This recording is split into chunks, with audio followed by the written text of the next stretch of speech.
I'm Christine from Pack Hacker. In this video, we're taking a look at the Eagle Creek Tour Travel Pack 40 liter, which I've been testing for 2 weeks. Let's dive in.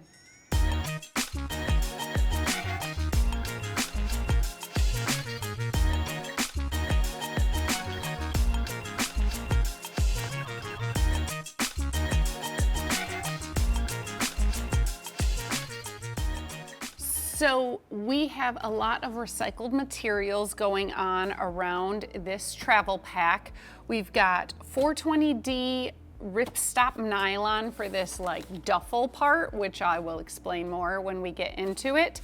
And then we've got 1000D twill polyester for the bottom main compartment, so it gives it a little more structure. While we're around here, we also have 3 carry handles, which is really great because it allows you to like carry it here, there, anywhere, but also like pull it out of the trunk or the overhead bin, whichever way you stash it. They're just simple webbing nylon, but they do have some attachment points on the ends, and then so you can clip a carabiner or something. And frankly, you're not going to be carrying it a very long time by hand. It's a backpack. You're going to be using the harness system. It's a nice harness system. You should be using the harness system, okay? So we also have YKK zippers all around the bag, and many of them have a PU water resistant coating. And then these main compartment ones are lockable. There's a little hole there. So they're all very easy to grab. They either have these little plastic tabs or they have loops. Either way, I had no issue opening and closing all of the zippers, which is really nice. We do have quite a lot of branding going on here. It's especially noticeable on this storm gray colorway. If you get the jungle green or the black, it's more color on color, so it's a little subtler. More subtle. Anyways, anywho, it is what it is. And then as for hardware, we have this like metal buckle thing for the front duffel part, and then there is Woojin hardware on the harness system, which I will get to next. There we go. I'll show you how to close that. So there is a lot going on with this harness system, but it's a 40 liter bag, and as you can see, it holds a lot of gear, so I like that there's so much. We have a really nice breathable mesh padding on both the shoulder straps and the back panel.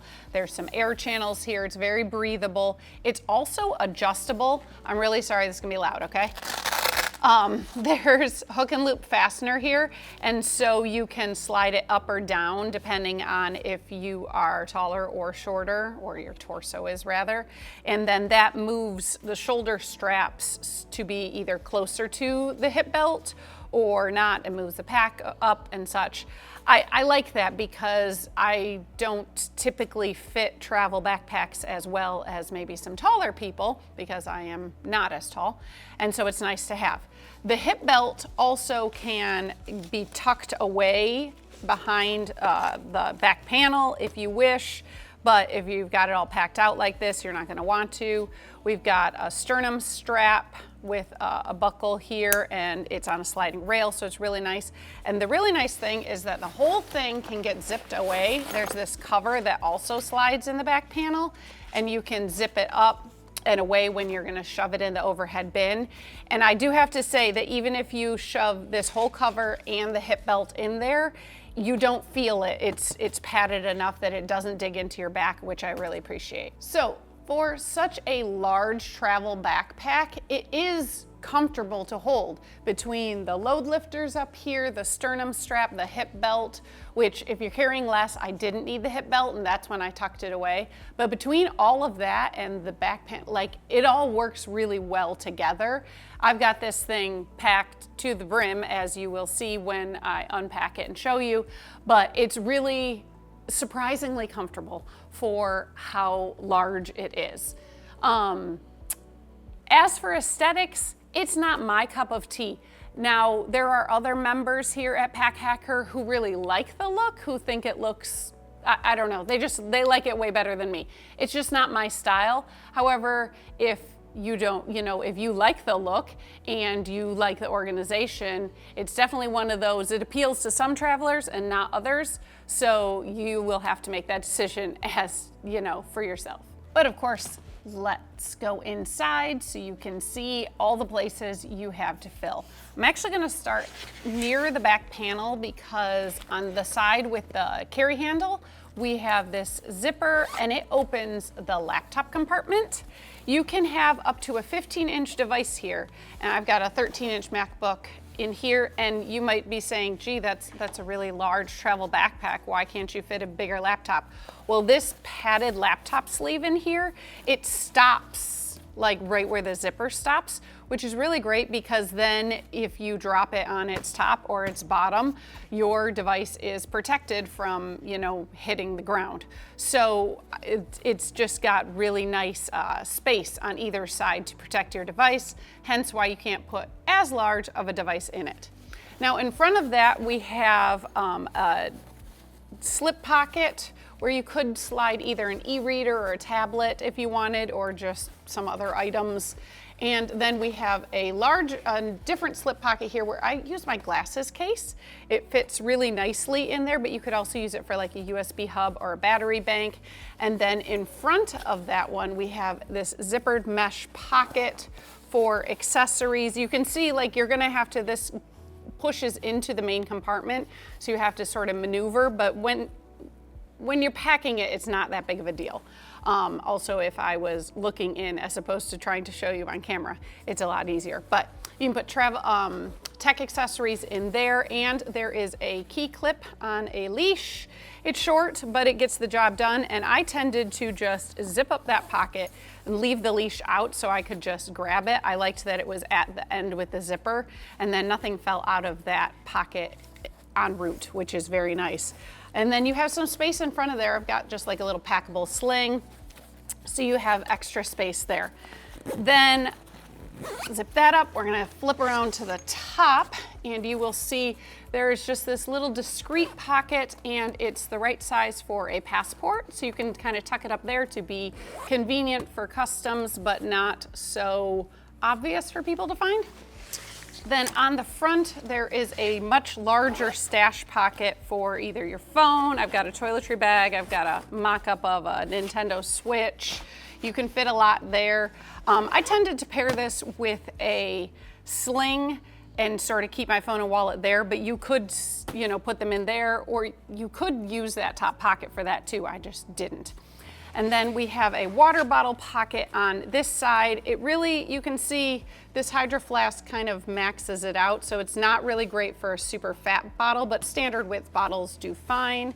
Then we have this top compartment, which remember I showed you how to get into, and it's like a big duffel bag style, so it's really good for bulkier gear. Like I've got a couple of pairs of travel shoes in here. You just gotta be careful when you're packing it because things can slide to the end and then you realize you can't do it back up like that. But also in here is a way to get into the main compartment from this top pocket. So if you wanted to unload it and access the main compartment here, you can, which can be good, but no matter what, when you access the main compartment, you're probably going to want to unpack this top compartment because no matter what, it gets really unwieldy to flip open, as I will show you next. So if you are finding this video helpful, go ahead and click like and subscribe so we can keep bringing you content like this to help you travel smarter. And now, time for the main event. You grab those. I do like that there's handles on these zippers because these ones are the ones that you need to put the most effort into opening, right?